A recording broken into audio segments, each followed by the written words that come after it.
अहो, हा.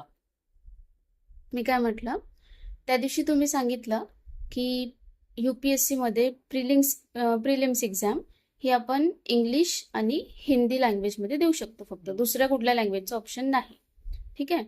आता मला सांगा की यामध्ये म्हणजे प्रिलिम्समध्ये किती पेपर्स असतात आणि त्याचा पासिंग क्रायटेरिया काय आहे? बघा, प्रिलिम्स मध्ये मी मागे सांगितलं की GS1 असतो आणि सीसॅट असतो.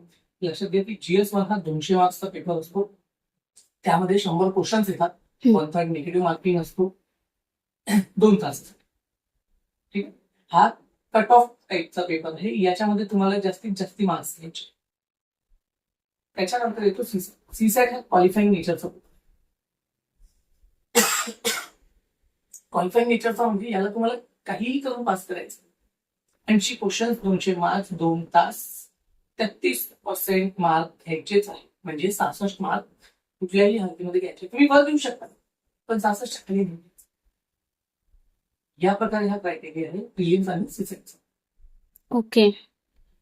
म्हणजे जर आपण GS1 मध्ये पास झालो, ठीक आहे, आणि सीसॅट मध्ये आपल्याला 66च्या कमी मिळाले तर प्रिलिम्स म्हणजे सीसॅट कंपल्सरी 66 प्लस पाहिजे. अगर तुम्ही म्हणणार की मला सीसॅट मध्ये 70 मार्क्स मिळाले या 120 मार्क्स मिळाले आणि माझं कट ऑफ मध्ये नाव नाही आलं तर मी पास झाले प्रिलिम्स, तर नाही. तुम्हाला दोन्ही पेपरमध्ये सीसॅट मध्ये क्वालिफाय करायचं आहे 33, यांनी 66च्या वर घ्यायचा प्रयत्न करायचा. 66च्या वर आले तुम्ही सीसॅट पास झाले आणि इथे कट ऑफ मध्ये तुमचा चांगला परफॉर्मन्स राहिला. कॅटेगरीनुसार कट ऑफ काय लागतो, परफॉर्मन्स अगर चांगला आहे तर तुमचं त्यामध्ये आलं, तुम्ही मेन्स साठी क्वालिफाय झालं. मग नेक्स्ट म्हणजे सीसॅटचा कट ऑफशी काही रिलेशन नाही, पण पास होणं कंपल्सरी. क्वालिफाईंग नेचरचं तुम्हाला क्वालिफाय करणं गरजेचं या पेपर.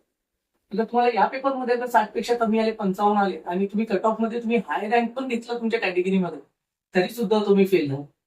ओके, या प्रकारचा हा पेपर. ठीक आहे.